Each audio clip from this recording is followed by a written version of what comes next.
Merchant of death എന്ന് super prime minister ആയിരുന്ന അന്ന് സൂപ്പർ പ്രൈം മിനിസ്റ്റർ ആയിരുന്ന അല്ലെങ്കിൽ സുപ്ര പ്രൈം മിനിസ്റ്റർ, അതായത് പ്രധാനമന്ത്രിക്ക് മുകളിൽ, പ്രധാനമന്ത്രി മൻമോഹൻ സിംഗിന് മുകളിൽ അധികാരം കൈയാളിയിരുന്ന നാഷണൽ ഇൻ്റഗ്രേഷൻ കൗൺസിൽ ചെയർപേഴ്സൺ എന്നുള്ള നിലയിൽ പ്രധാനമന്ത്രിയെ വരെ ഉപദേശിച്ചു കൊണ്ടിരുന്ന സോണിയാഗാന്ധി, പ്രധാനമന്ത്രി മൻമോഹൻ സിംഗ് അവർക്ക് വിധേയനായിരുന്നു.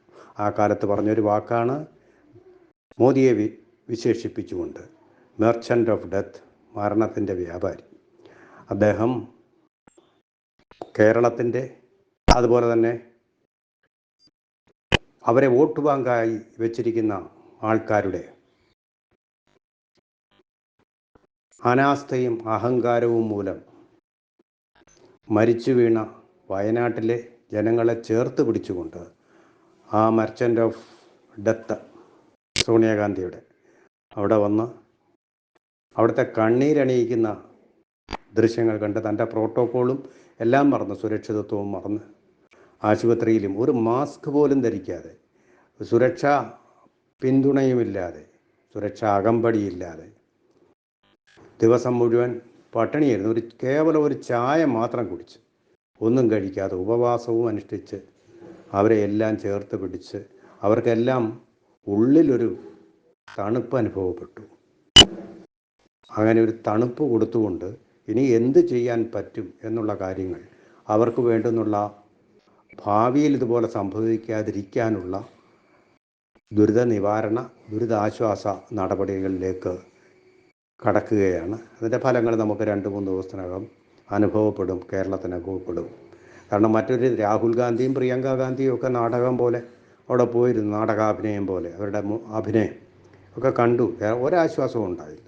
ഇനിയിപ്പോൾ മോദിയുടെ ആ വരവോടുകൂടി തന്നെ, കരസ്പർശം കൊണ്ട് തന്നെ വയനാട്ടിലെ ഈ ദുരിതം അനുഭവിക്കുന്ന ഒറ്റപ്പെട്ടവർ, അതിൻ്റെ ആശ്വാസ തണൽ അവർക്ക് ലഭിച്ചിട്ടുണ്ട്. പക്ഷേ ഇതൊക്കെ പറയുമ്പോഴും അർജുൻ എന്ന് പറയുന്ന ആളിനെ കേരളം വിസ്മരിച്ചു, കേരളത്തിൻ്റെ ഭരണകൂടം വിസ്മരിച്ചു.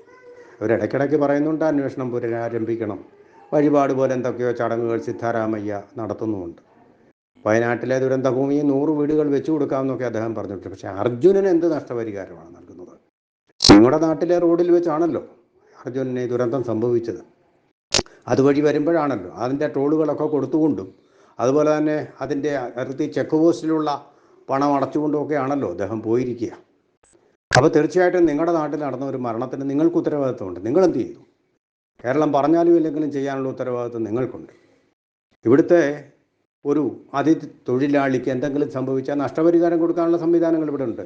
നിങ്ങൾ എന്ത് നഷ്ടപരിഹാരം കൊടുത്തു?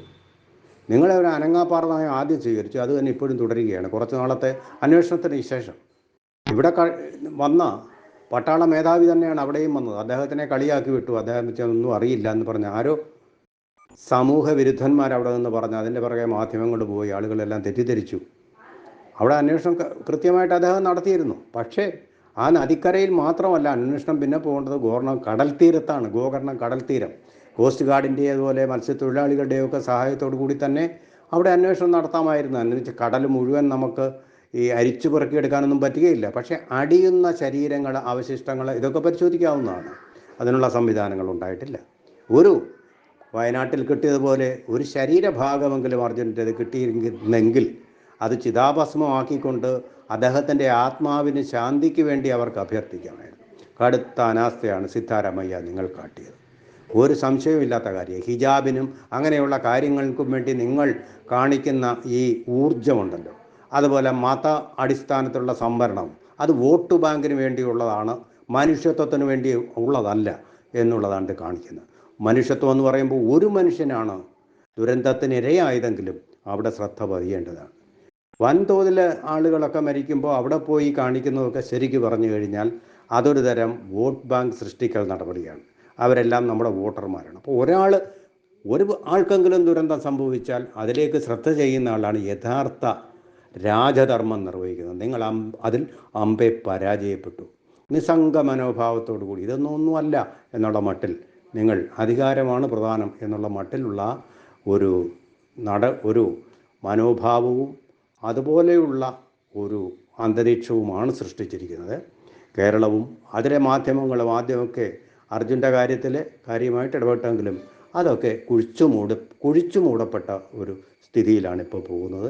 അർജുൻ ആര് എന്നിപ്പോൾ ചോദിക്കാവുന്ന സ്ഥിതിയിലാണ്. പക്ഷേ അദ്ദേഹത്തിന് പിന്നിൽ ഒരു കുടുംബം കണ്ണീരും കിനാവുമായിട്ട് കാത്തിരിപ്പുണ്ട്. ഇനിയെങ്കിലും കിട്ടും ജീവനോടെ എന്നുള്ള പ്രതീക്ഷയോടൊരു കുടുംബം കോഴിക്കോട്ട് ഉണ്ട് എന്നുള്ള കാര്യം നിങ്ങൾ മറക്കരുത്.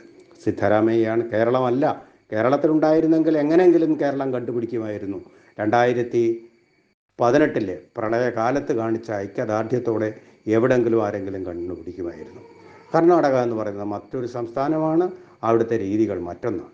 എസ് വി വേണുഗോപാലൊക്കെ ഉണ്ടല്ലോ കർണാടകത്തിൽ. നിങ്ങളെ അധികാരത്തിൽ കൊണ്ടുവന്ന കേരളത്തിൽ തനിക്കെതിരെ ശത്രു സംഹാര പൂജ, മൃഗബലി ഒക്കെ നടന്നു എന്ന് അവകാശപ്പെടുന്ന DK ശിവകുമാറും, അതുപോലെ തന്നെ മന്ത്രിസഭയിൽ കേരളത്തിൽ നിന്നുള്ള മലയാളികളായ മന്ത്രിമാരുമൊക്കെ ഉണ്ടല്ലോ. എന്തേ അർജുൻ്റെ കാര്യത്തിൽ ഒരു വാക്കുപോലും നിങ്ങളിപ്പോൾ മിണ്ടുന്നില്ല, പാടെ അവഗണിച്ചു കഴിയുന്നു.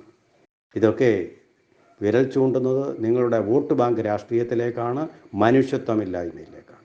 ഒരു സംശയവുമില്ല. അതിൻ്റെ പിന്നിൽ ഒരു കുടുംബം കണ്ണീരും അതുപോലെ തന്നെ അതിലേറെ ദുരിതങ്ങളും അനുഭവിച്ചുകൊണ്ട് കുടുംബത്തിൻ്റെ ഏക വരുമാന മാർഗമായിരുന്ന ആളിൻ്റെ നഷ്ടം, അവർക്കുണ്ടാക്കിയ ജീവിത ക്ലേശങ്ങൾ, ഇതൊന്നും ഒരു ഭരണാധികാരിയുടെയും ഒരു ജനപ്രതിനിധിയുടെയും പരിഗണനയ്ക്ക് വരുന്നില്ല എന്ന് പറയുമ്പോൾ ശരിയാണ്. വയനാട് ദുരന്തം ഉണ്ടായി, പക്ഷേ അതുകൊണ്ട് ഈ ദുരന്തം ഇല്ലാതാവുന്നില്ലല്ലോ, അതിനെ മായ്ച്ചു കളയുന്നില്ലല്ലോ. തീർച്ചയായിട്ടും അങ്ങനെ മായ്ച്ചു കളയാൻ പാടില്ല. മനുഷ്യത്വമുള്ളവരാരെങ്കിലും അവർക്കും ഒരു വീട് വെച്ച് കൊടുക്കാനും അതുപോലെ കുടുംബത്തിൻ്റെ ഒരംഗത്തിന് ജോലി വാങ്ങിച്ചു വരുമാനമാർഗം ഉണ്ടാക്കി കൊടുക്കാനും ഉള്ള ശ്രമങ്ങൾ ഉണ്ടാവേണ്ടതാണ്. അങ്ങനെ ഒരു ഫോളോ അപ്പ് മാധ്യമങ്ങൾ നടത്തേണ്ടതുമാണ്.